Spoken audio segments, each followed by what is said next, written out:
Este es el mundo vegetal. No venía aquí desde que era pequeñita. Me siento rara.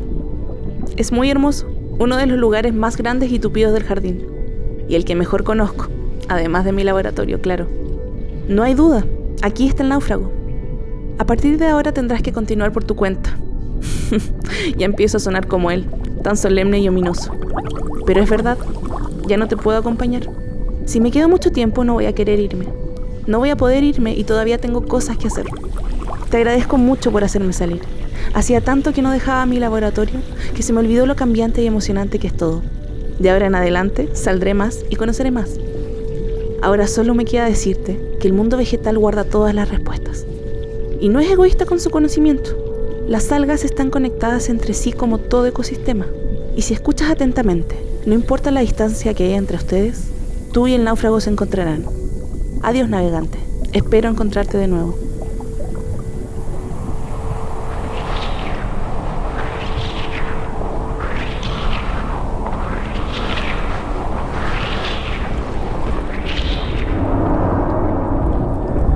Ahí estás. Al fin.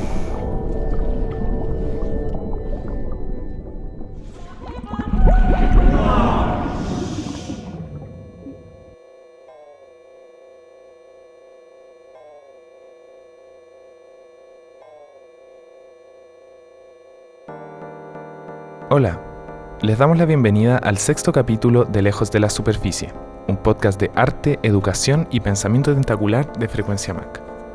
En esta ocasión nos enredaremos en las algas que componen al mundo vegetal. A través del entramado de interconexiones misceláneas, nos iremos acercando cada vez más al corazón del jardín. Hoy confiaremos en la sabiduría del silencioso pero increíble mundo de las plantas y nos adentraremos en un bosque, con la confianza como mapa y la intuición como brújula. A continuación, Catherine Ábalos nos hará una introducción a lo que será nuestra conversación con el invitado de hoy, el diseñador y educador Emiliano de la Maza. Si definimos la inteligencia como la habilidad de resolver problemas, diría el neurobiólogo italiano Stefano Mancuso, las plantas son extremadamente inteligentes. Esto debido a su sofisticado sentido de comunicación y memorización. Las plantas actúan colectivamente y tienen una vida social envidiable. Aprenden de la experiencia desarrollando estrategias de defensa al igual que los animales y se adaptan extraordinariamente a la vida en entornos hostiles.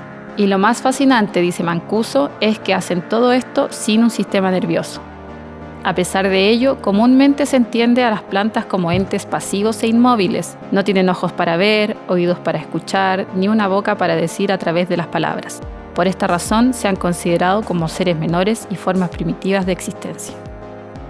Como ya hemos comentado en capítulos anteriores, el antropocentrismo occidental que nos sitúa en un supuesto centro del universo nos ha llevado a querer organizar y dominar la naturaleza. Este paradigma concibe los mundos vegetales como productivos. Las plantas y árboles nos tienen que alimentar, abrigar y hermosear nuestros espacios. El jardinero y botánico francés Gilles Clement, en su elogio de las vagabundas, busca ir más allá de pensar los usos comerciales de la biodiversidad en espacios como las ciudades.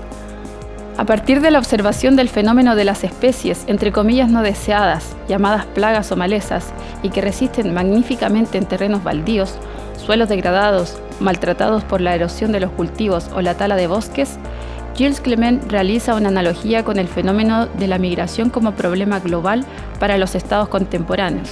Cito: "El mundo preocupado denuncia la invasión de seres llegados de afuera, extranjeros, plantas, animales. ¿Cómo osáis llegar a nuestras tierras?".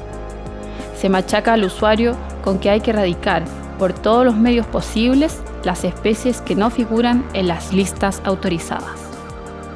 Su reflexión busca introducir cómo la vida camina a su ritmo, cómo la naturaleza se despliega más allá de los paisajes que nos ofrecen las reservas naturales. También están las ciudades de hormigón, los océanos de fuel, los campos de nitratos y toda una serie de intersticios biológicos sin nombre.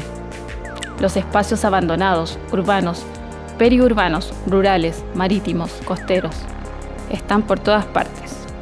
Estos espacios olvidados serían el lugar propicio para la llegada de las vagabundas, especies que se transportan por diferentes medios, desde las corrientes marinas, el viento o las suelas de los zapatos. Se trata de plantas que crecen en descampados, espacios que han sido descartados por los seres humanos. La primera etapa de crecimiento vegetal que resiste en terrenos desnudos es la llegada de las denominadas pioneras, pequeños seres vegetales que dependen principalmente del sol, que luego de cumplidos sus ciclos anuales o bianuales, preparan la tierra para el crecimiento de árboles y arbustos y que más adelante posibilitan el crecimiento de ecosistemas más complejos. Las pioneras se caracterizan por su aptitud de vagabundaje para la conquista de una región. Su proliferación depende de un factor principal, que se relaciona a si fue o no removido el suelo. Se aferran amoralmente con diversidad de configuraciones en aquellos suelos baldíos. Clement denomina como tercer paisaje aquel tesoro de la vida que ocurre en estos lugares inesperados, elogiando la multiplicidad de los encuentros y la diversidad de los seres como riquezas que se suman al territorio. En la serie Cosmos de 1980, el astrofísico Carl Sagan decía que las plantas pueden sobrevivir perfectamente sin los seres humanos. Sin embargo, nosotros dependemos absolutamente de ellas. En el mismo episodio de la serie, titulado Una voz en la fuga cósmica, Sagan menciona que existe un maravilloso acuerdo de cooperación vital entre el mundo vegetal y los animales humanos y no humanos. Un proceso donde exhalamos dióxido de carbono que luego las plantas reciclan para producir más carbohidratos. Es decir, una reanimación mutua de boca a estoma en todo el planeta, un elegante ciclo impulsado por una estrella a 150 millones de kilómetros. La invitación en este episodio es a observar las metáforas de las plantas para buscar reconciliaciones ambientales con el planeta y la diversidad silenciosa que hasta ahora no hemos percibido. ¿Qué haríamos sin estas formas de vida que llevan tanto tiempo desarrollándose en este mundo? ¿Seremos capaces de comprender nuestro parentesco con estos seres?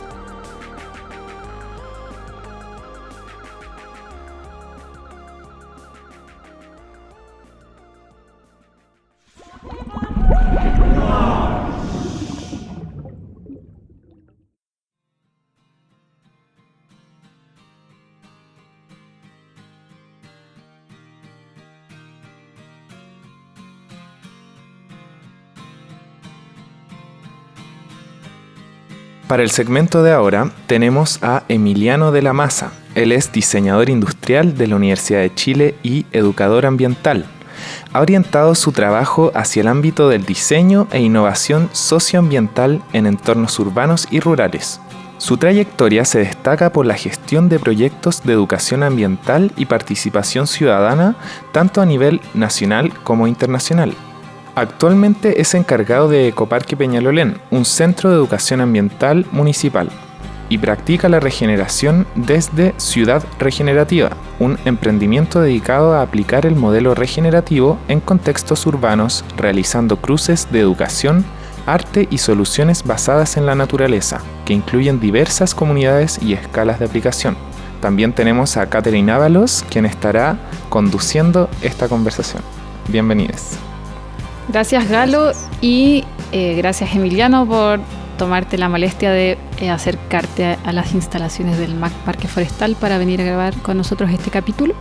Y bueno, quería partir comentando que nos conocimos el año pasado en un taller, ¿cierto? En el Centro Cultural de España, una actividad que se llamó Laboratorio Ecosistémico, y este encuentro fue muy interesante, pienso, para ambos, porque conocimos artistas y activistas de múltiples disciplinas y mundos que nos permitieron coincidir desde el pensamiento estético y poder generar cruces transdisciplinares. Entonces, tal vez esta es una pregunta muy amplia, pero para situarnos rápidamente en lo que nos convoca el capítulo de hoy, te quería preguntar, ¿qué piensas que podemos aprender de las plantas? Bueno, muchas gracias por la invitación. Feliz de venir a participar de este podcast, de esta sesión, y de venir a estas instalaciones tan difíciles de llegar, de acceder. Pucha, la pregunta buena, o sea, la pregunta amplia también, pero creo que podemos aprender muchas cosas y muy diversas. O sea, las plantas en todas sus fases nos pueden enseñar muchas cosas. Las cosas que a mí me interesan principalmente tienen que ver con cómo nos acompañan las plantas en la ciudad, por ejemplo.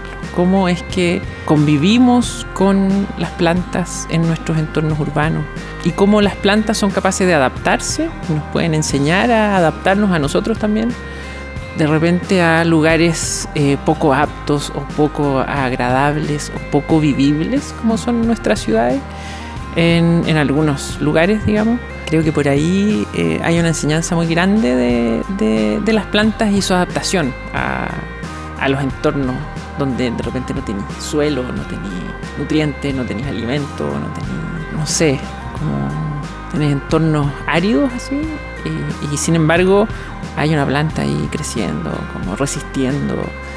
Y nosotros que habitamos estas ciudades de repente con smog, ¿cierto? Con ruido, con cuestiones físicas de ese tipo, pero también con desconfianza entre vecinos, entre comunidades, con sensación de inseguridad.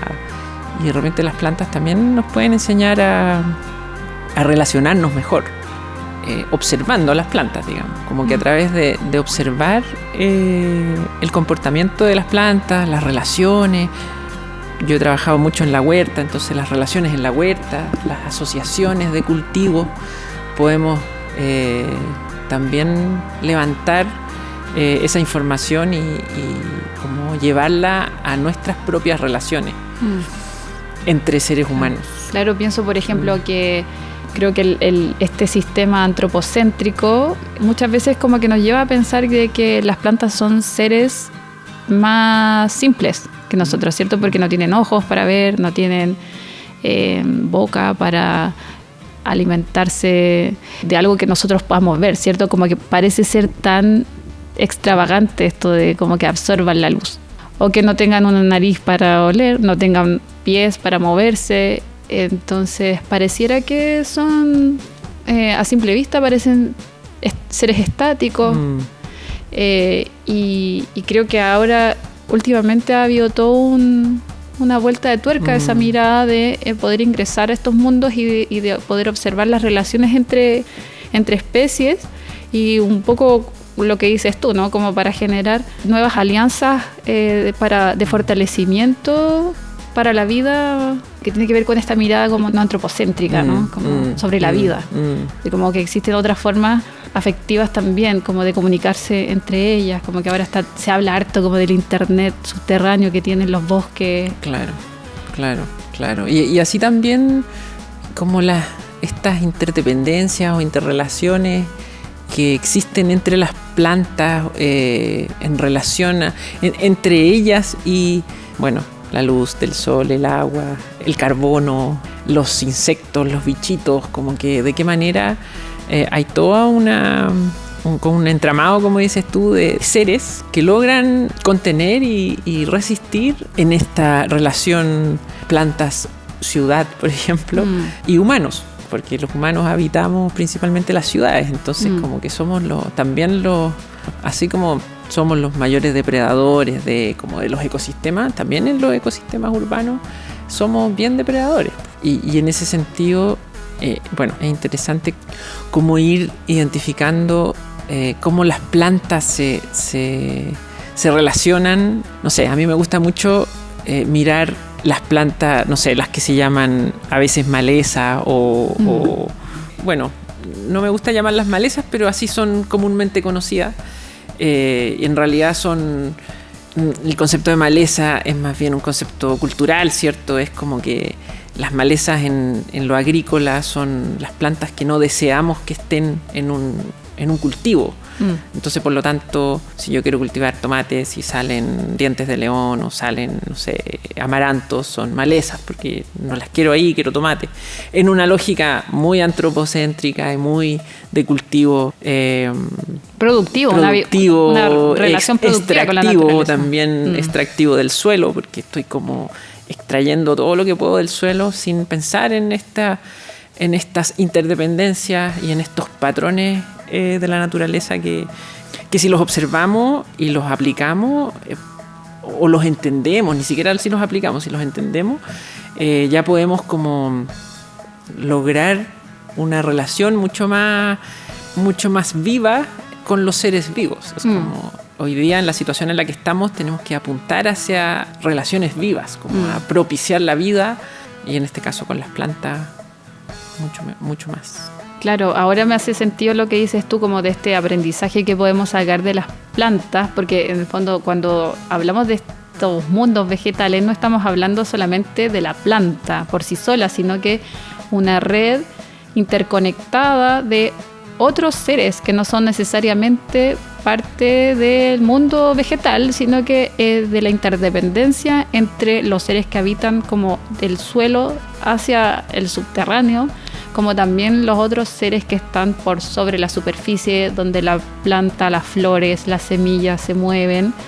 En fin, es como, eso es súper interesante de abordar respecto a la planta, como a las plantas, como sistemas de relaciones de vida, ¿cierto? Entonces, y para tomar un poco esto último que mencionas sobre los seres humanos como amenaza muchas veces de la vida, sobre todo en la ciudad, quería contarte que hoy justamente estamos en Educamac desarrollando una curatoría educativa para una sala en el Mac Quinta Normal, donde abordamos el impacto de la cultura material contemporánea, que se caracteriza por propiciar una cultura de desecho. Y para introducir tal vez a un autor que sé que nos gusta bastante a los dos, que es el francés Gilles Clement, que es un paisajista y biólogo francés, donde él desarrolla una idea de los espacios residuales, ¿no? O que nosotros podríamos entender como terrenos baldíos o sitios eriazos. Entonces, estos espacios los ve como una potencia regenerativa para la ciudad. Entonces, a mí me parece que es interesante pensar en la noción de tercer paisaje que propone, ya que sobre todo en artes visuales el paisaje es uno de los grandes tópicos de la representación de esta relación humana con la naturaleza. Entonces, en relación a esto te quería preguntar qué piensas como con estos elementos cruzados y cómo podemos observar entonces el tercer paisaje en nuestro entorno y también desde a propósito de lo regenerativo, si nos puedes contar sobre tu proyecto de ciudad regenerativa. Ya, vamos a partir. Por el hartas principio. Hartas preguntas juntas. No, sí, es súper interesante el trabajo de Gilles Clement, y sobre todo en torno a esto de los sitios baldíos, de los sitios eriazos, cómo es que aparecen en estos sitios como sin intervención. Es como muy, muy interesante porque por un lado son sitios que han sido intervenidos, o sea, que han sido depredados primero por el hombre, pero luego han sido abandonados. Y en ese abandono hay como un dejar de intervenir y por lo tanto empezar a ocurrir la naturaleza, propiciar la diversidad. Él habla de propiciar la diversidad. Entonces, ¿cómo es que empieza a observar en estos lugares donde es muy difícil? O sea, como que el pensamiento desde el antropocentrismo es muy difícil situarse ahí, ¿no? Es como, no lo voy a tocar, no lo voy a mirar. Hay que arreglarlo. Hay que arreglar, exacto. Hay que hacer un proyecto ahí, hay que hacer una intervención, una huerta, un trabajo comunitario. Y es como que primero antes de eso, está a observar qué es lo que está pasando ahí, como qué es lo que pasa sin el hombre. Y pasan muchas cosas, pues, y pasan cosas maravillosas, y pasan cosas cambiantes. O sea, observar un sitio eriazo donde aparecen primero ciertas especies de semillas que llegan con los pájaros, con el viento, o que están ahí, a veces están en dormancia en el suelo y a partir de ciertas lluvias despiertan y empiezan a germinar y a crecer, y que también pertenecen como a un primer estrato de suelo en el que, claro, quizás en ese sitio es difícil que crezca inicialmente un árbol, un roble. Claro, ¿cachai? De sombra. Claro, exacto. Como que también pertenecen a ese mundo como de los beneficios, de que se hablan mucho de servicios ecosistémicos. Ese es como un concepto también muy antropocéntrico, porque es como los servicios que nos presta la naturaleza, ¿cierto? Y claro, que crezca una hierba ahí, primeramente es como un cuasi basural, podríamos claro, una plantita rastrera llegar a pensar. Que es chica, claro, de hoja chica, que no está ni atrapando tanto carbono para los servicios ecosistémicos, ni está fijando tanto carbono, ni está, no sé, ni está generando un paisaje tan permanente. Sin embargo, pertenece a un primer estado de ese lugar, que si lo dejamos evolucionar, puede ir generando nuevos estados. Y ahí se habla también de la sucesión ecológica, que es como que va avanzando estos estados del suelo hacia un suelo que va adquiriendo más materia orgánica, que va regenerándose, ¿cierto? Y que en un proceso en el tiempo puede ir generando como una evolución en la que sí ese espacio puede ir adquiriendo quizás más valor para nosotros, más servicios. Me gusta hablar a mí de las funciones ecosistémicas más que de los servicios, porque ahí como que no es un servicio para el hombre, sino que es una función, así como la función del hombre podría ser. Y entonces es muy interesante cómo en estos espacios baldíos también son cambiantes y son como atraen polinizadores, atraen insectos, atraen hongos en algunos casos, atraen nuevas semillas en distintas temporadas y son cambiantes y son medio incontrolables, ¿cachai? Y eso también es muy interesante, es como algo que no se pueda controlar, pero que sin embargo está como en permanente transformación y ebullición y donde no hay intervención humana, como que... Devenir le llamarían algunos. Devenir, algunos y algunas. Devenir natural. Claro, los devenires claro, del tercer paisaje, claro, ¿no? Como claro. Por lo que he podido ver, es interesante la observación en el trabajo de estos espacios baldíos en donde este tipo de jardinería ecológica que promueve la menor cantidad de intervención humana, hay una paciencia, hay un tiempo muy distinto que es al tiempo de la producción, que es el tiempo del sembramos y luego a la próxima ya tenemos que cosechar porque necesitamos que la naturaleza nos esté entregando alimento.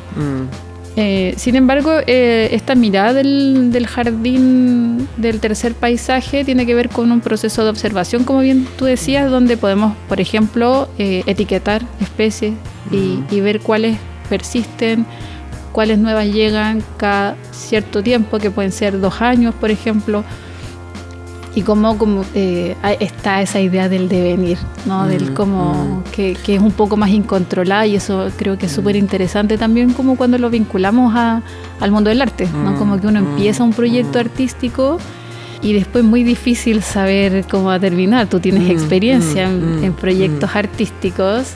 Lo estábamos conversando hace un ratito, como bueno, en la Bienal de La Habana, por ejemplo, si nos puedes contar un poquito sobre cómo es esta experiencia de tener esta formación desde el diseño industrial, llegar también a participar de proyectos de creación artística. Entonces, no sé si nos puedes contar un poco sobre cómo ha sido este devenir. Sí, artista. Sí, bueno, cerrar un poquito el tema anterior, solo como un poco, no cerrar, pero como complementar lo que estás diciendo. Como que creo que es fundamental cuando uno se enfrenta o cuando se plantea querer hacer un jardín, observar. O sea, como que la observación es la primera cosa, y ahí el Gilles, le vamos a llamar el Gilles Clement, nos enseña harto eso, como observar qué es lo que pasa, qué especies aparecen, cuáles desaparecen, cuáles vuelven a aparecer, cuáles persisten, cuáles se mueren, como más que ir a podar. Más que ir a podar, o más que decir, no, aquí llega el sol, entonces vamos a plantar tomates porque los tomates necesitan sol. Como que, no sé, creo que es una mirada un poco más de estas alianzas interespecies también, donde podemos como funcionar más juntos y no tan opresivamente, digamos. Y claro, en relación a lo segundo que me dice, sí, pues, yo desde el diseño industrial, bien mis colegas también me preguntan lo mismo. No. Sí, yo la verdad es que siempre desde que salí de la U me dediqué a trabajar en estas temáticas, como que siempre tuve un interés por qué es lo que pasa en el espacio público, qué es lo que pasa en mi entorno, cómo puedo abordar el diseño desde, no solamente desde los objetos, sino que desde las personas y desde el comportamiento de las personas y de las necesidades de las personas, y de las personas en un entorno urbano, espacios públicos. Entonces, por ahí lo que más o lo más cercano que tuve quizás en ese momento fueron los espacios de áreas verdes, los espacios abiertos, que también es algo que me ha interesado desde muy pequeño. Y claro, el trabajo de la Bienal de La Habana fue un devenir de otros espacios de trabajo con artistas que ya había tenido con experiencias anteriores, siempre con quizás una línea o una persona, podemos decir, que es muy influyente en que yo empiece a haber pertenecido a este espacio de arte, que es la Luz Muñoz, que fue la curadora de la Bienal de La Habana, que fue la curadora de la obra anterior, en la que también participé en el Centro de Arte Contemporáneo de Cerrillo, y anteriormente me había invitado a otro espacio, como que a partir de una observación quizás que hizo la Luz Muñoz en su momento, y que empezamos a tener una relación, que me empecé a vincular más con este mundo del arte, que me encanta, y que claro, a los diseñadores industriales nos enseñan que el arte no tiene nada que ver con el diseño industrial. Entonces, no, porque no es productivo, es precisamente... Porque no es productivo. El diseño industrial busca como generar artefactos para la producción y el bienestar y la comodidad de los seres humanos o de las cosas. Y está esta otra idea de generar artefactos que no sirven para nada, más allá de la relación que pueda generar en las personas, que es una relación afectiva, estética. Sí. Y bueno, entonces por ahí hay varias líneas del diseño también que se alinean un poco con esta idea de diseñar para las personas, también no solamente para la productividad, sino que también para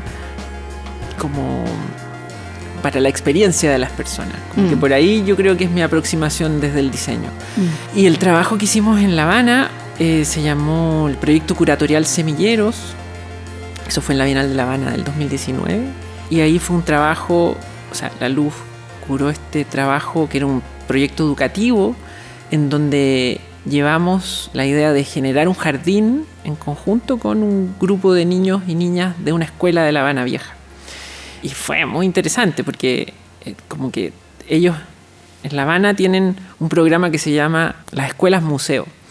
Entonces las escuelas que están en las escuelas básicas van como una vez a la semana a los museos y hacen un recorrido, pero también participan del museo, de lo que pasa en el museo. Y ciertas escuelas museo tienen aulas en algunos lugares. Entonces esto estaba en un jardín. El aula estaba en un jardín. Entonces, fabuloso. Se trasladaban toda la semana los niños a esa sala, una vez a la semana. Entonces era muy bonito primero ver que había este recorrido, ¿no? Como que no te quedas todo el día en la sala, sino que sales de tu sala y caminas por la ciudad y te desplazas hacia este otro lugar que es el jardín. Y el jardín era un jardín que cuidaba la municipalidad, digamos, el ayuntamiento, no sé cómo se llamaba, ya no me acuerdo.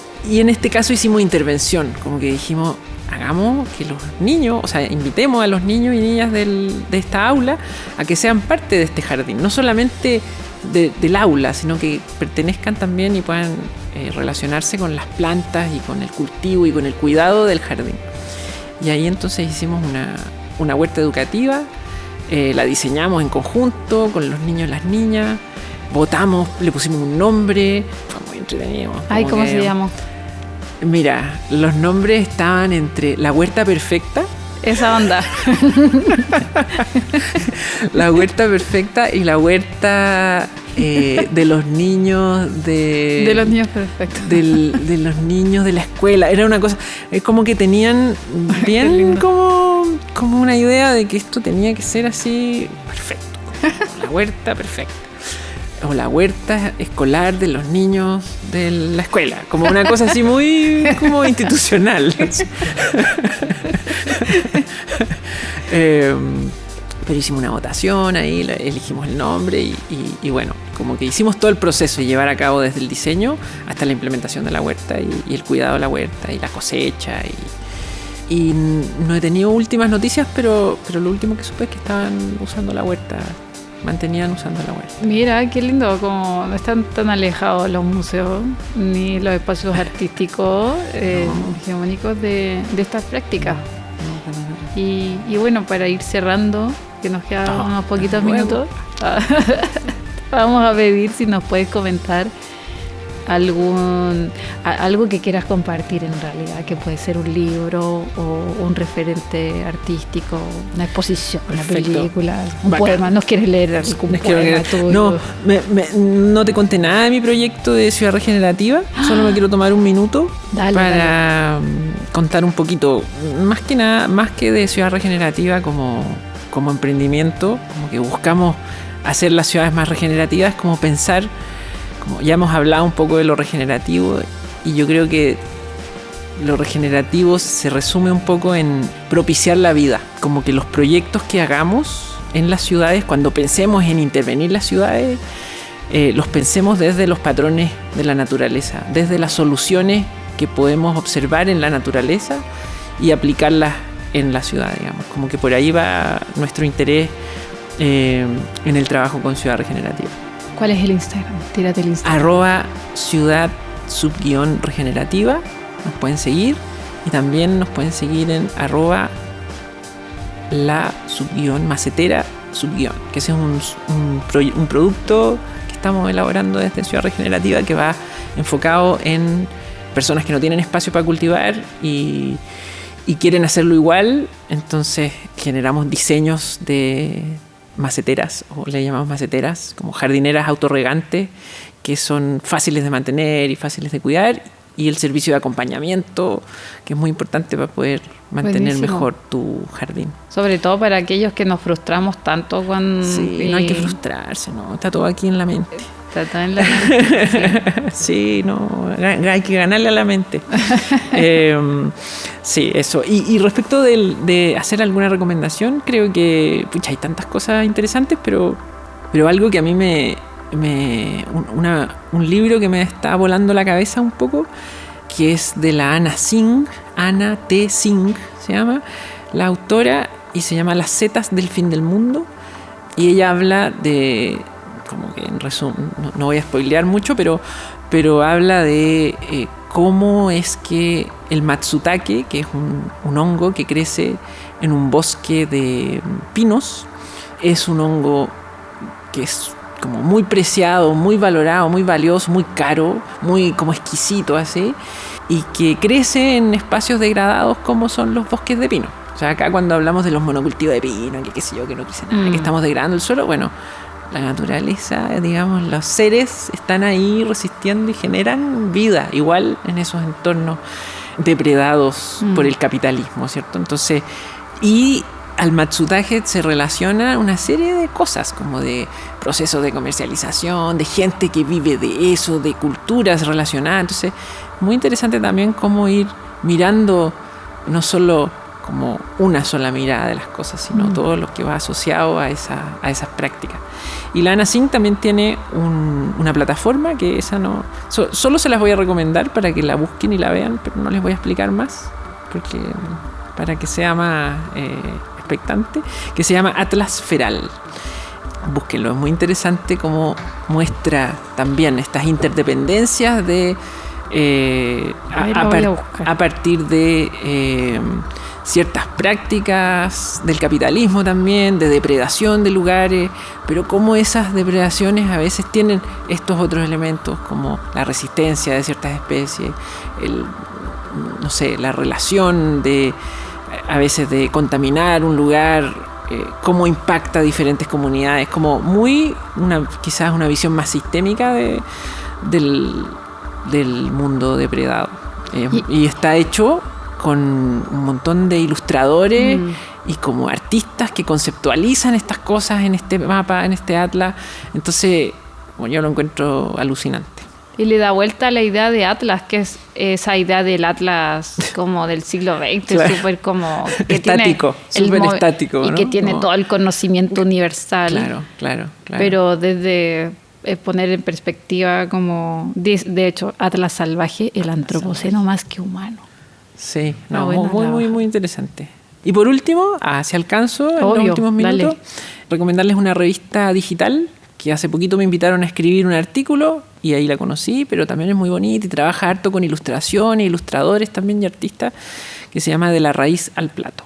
Así que para que la busquen, tiene Instagram también y tiene Vamos a seguirla. una web donde tiene varios números. Está bien, bien bonita, bien interesante.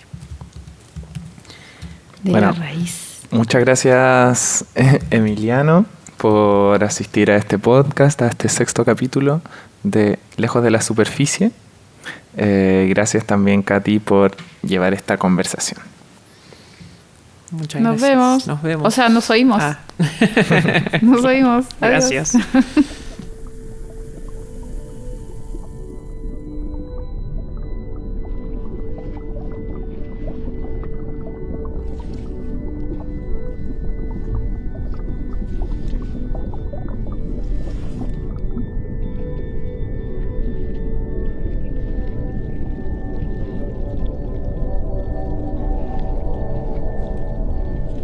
Navegante. Ese nombre te queda bien. Te he estado esperando. Estaba convencido de que eventualmente llegarías al mundo vegetal. Aunque eso no me quitó la preocupación. El jardín es imprevisible y cualquier cosa pudo haber pasado. Veo que ya vas aprendiendo. Y pronto dejarás de necesitar ayuda para moverte por aquí. Pero no hay apuro. Y si quieres, podemos seguir acompañándonos, adentrándonos en las profundidades del jardín. Ahora, cuéntame todo. Seguramente viste y viviste muchas cosas.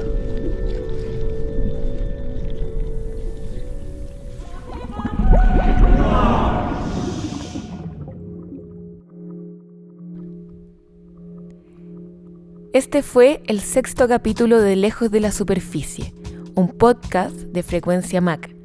Agradecemos a Emiliano de la Maza por compartirnos experiencias sobre el interesante mundo de las plantas, a Carla Carrasco por interpretar a nuestra científica y a Robert Gamboa por traer a la vida a nuestro náufrago. Agradecemos también a Misa, a Galo y a Francisco Pinto por su música. Pueden escuchar sus trabajos en pueblonuevo.cl. Para noticias sobre nuevos capítulos, visítenos en Instagram, @museo_mac y @educa_mac. Muchas gracias por escucharnos y nos encontramos en un próximo capítulo.